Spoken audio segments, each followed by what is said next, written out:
नमस्कार, मैं जितेंद्र चतुर्वेदी। बांग्लादेश का इलाज प्रधानमंत्री नरेंद्र मोदी ने शुरू कर दिया है।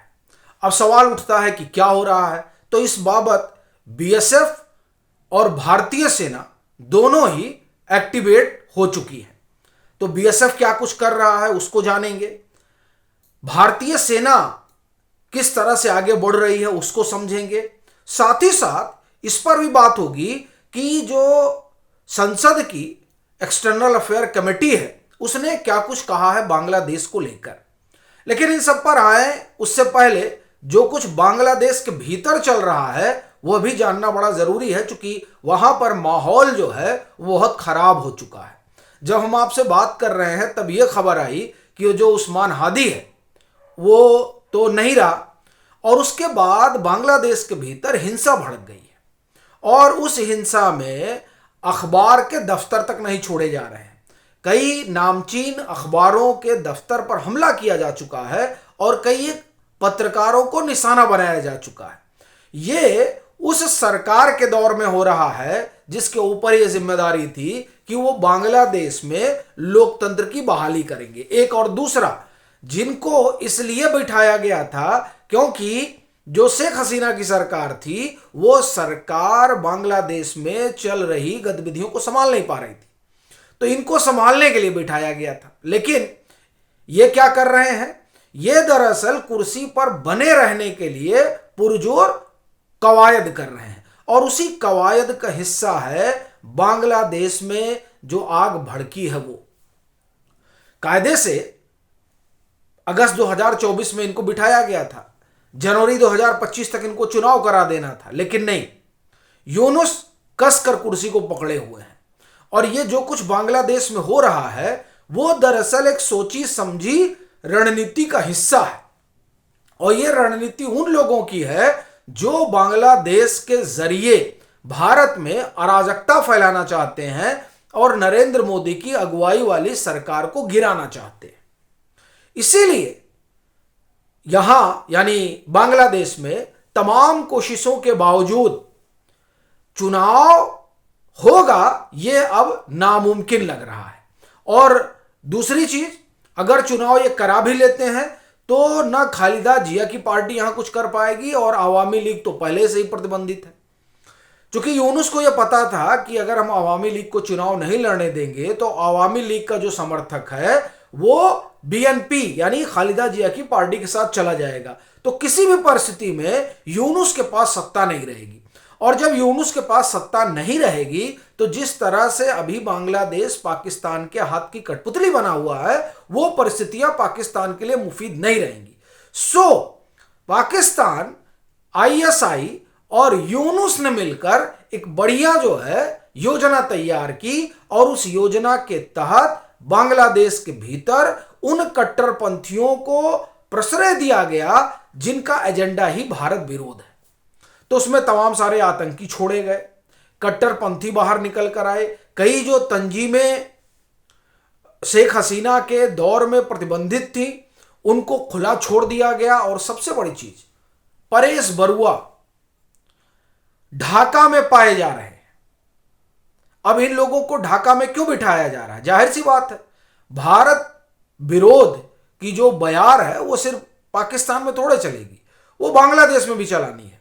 तो इसलिए बांग्लादेश में भी उन सभी लोगों को बिठा देना है जो भारत की एकता, अखंडता और संप्रभुता के साथ खिलवाड़ करना चाहते हैं, जो सत्ताधारी दल को सत्ता से हटाना चाहते हैं। तो सब लोग इस समय बांग्लादेश की छतरी के नीचे जुटे हुए हैं, और यूनुस भी हथियार खरीद रहे हैं। 42,000 करोड़ का इनका रक्षा बजट हुआ करता था, वो 55,000 करोड़ कर दिया गया है।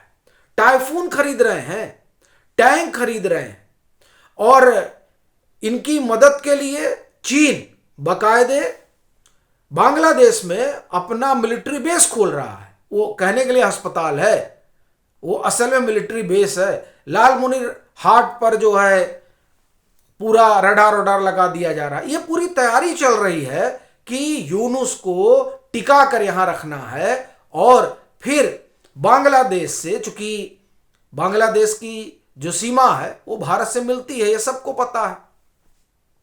इधर जो है पश्चिम बंगाल ले लीजिए और इधर आप चले आइए, ये जो हमारे नॉर्थ ईस्ट के स्टेट हैं, यहाँ त्रिपुरा से हमारी सीमा मिलती है, इधर मिजोरम से सीमा हमारी मिलती है, थोड़ा और ऊपर चले जाइए मेघालय तक सब यही है।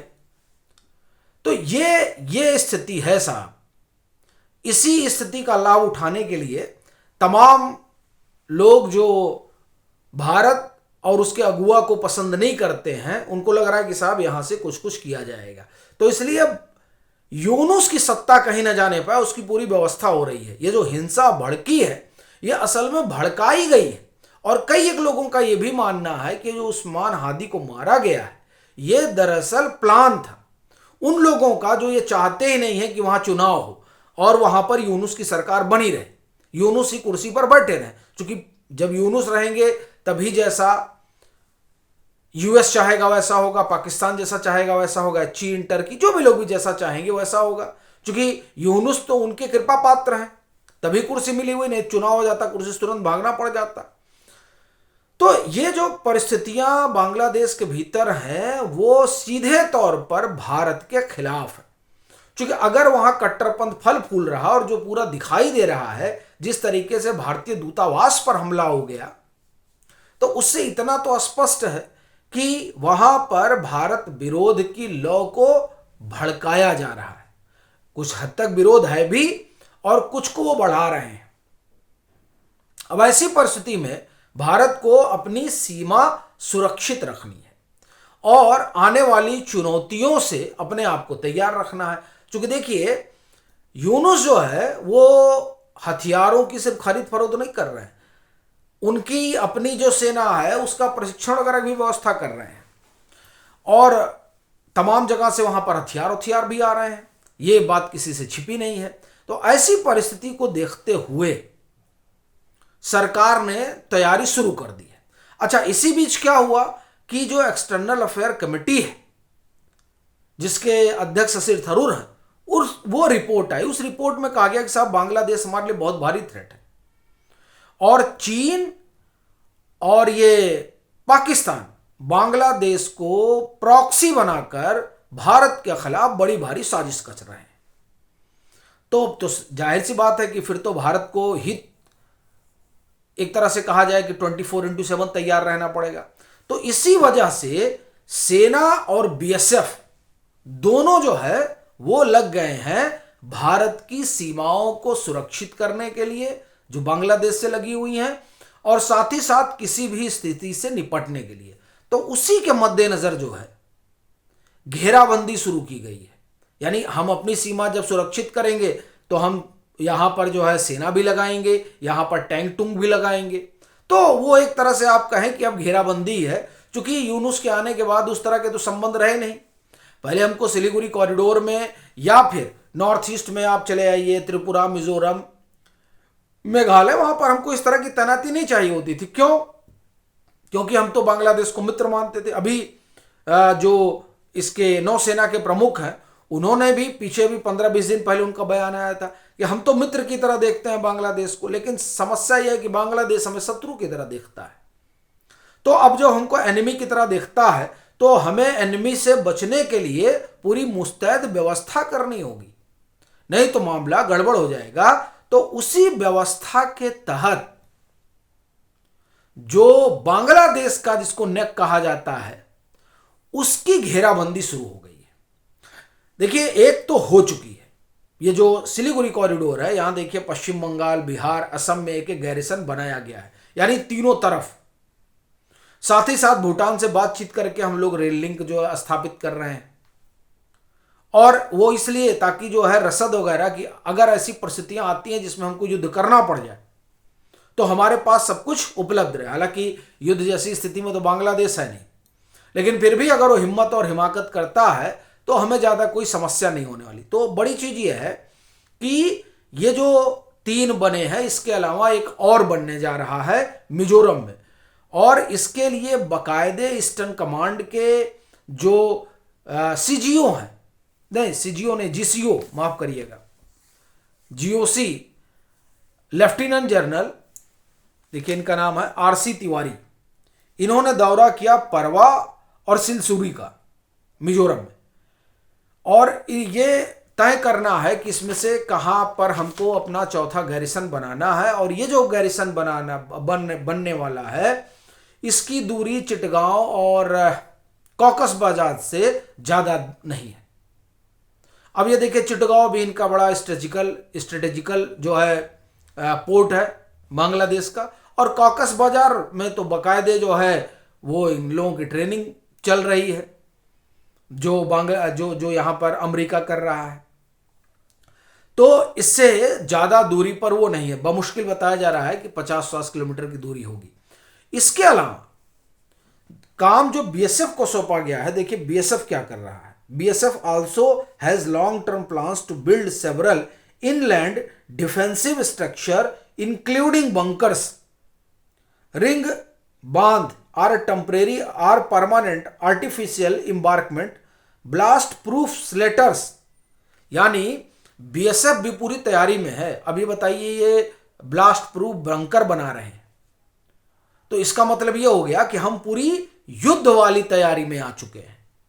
इसलिए ये सामान्य बात नहीं है। और ये जो तमाम सारी चीजें हो रही हैं, ये चीजें भविष्य को देखते हुए हो रही हैं। फिर देखिए, these critical infrastructure have been priority based on assessed operational sensitivity, threat perception and vulnerability। यानी जिस तरह की परिस्थितियां बनी हुई हैं, उन परिस्थितियों को देखते हुए बीएसएफ को कहा गया कि साहब यहां सब जो बंकर वंकर बनाना है बना लो, चूंकि जो है घमासान बड़ा होने जा रहा है। सीधे सीधे अखबार क्या कह रही है, नॉर्थ ईस्ट अखबार की खबर है ये, आप जाकर इससे देख सकते हैं। खबर ये कह रही है कि जो परिस्थितियां हैं उनको ध्यान में रखते हुए एकदम से बॉर्डर के इलाके पर किलेबंदी कर देनी है। फिर आगे देखिए और क्या क्या हो रहा है, ये बड़ी तैयारी चल रही है।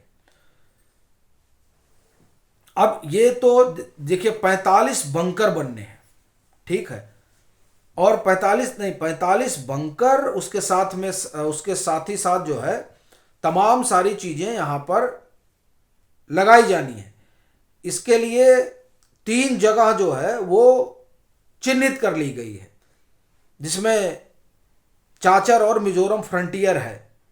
उसके बाद में ये कह रहे हैं कि 85 BOP along with India Bangladesh border in Mizoram sector बनाए जाएंगे। The aim is to turn this BOP into composite future ready operational hubs. Likewise, 40 such construction have already taken place in Mizoram. अब बताइए, यहां बड़ी तैयारी चल रही है साहब बीएसएफ की। और देखिए, इस तैयारी की वजह ये वही इलाका है जहां पर कुछ रोज पहले चाइनीज ड्रोन मिले थे इसके धान के खेत में। अब आप देखिए, और लोकल को मिला, उन्होंने पुलिस को इन्फॉर्म किया, फिर पुलिस ने जो बीएसएफ को इन्फॉर्म किया तो पता चला कि चाइनीज है। यानी इस बॉर्डर से, ये जो हमारा बॉर्डर त्रिपुरा मिजोरम पे लगता है, यहां से रेकी की जा रही थी। तो ये जो सारी चीजें हैं, उसी को देखते हुए सेना जो है वो एक्टिव हो गई है और घेराबंदी शुरू कर दी गई है, और बीएसएफ को भी काम पर लगा दिया गया है। बाकी आपकी अपनी क्या राय है, जरूर साझा करिए।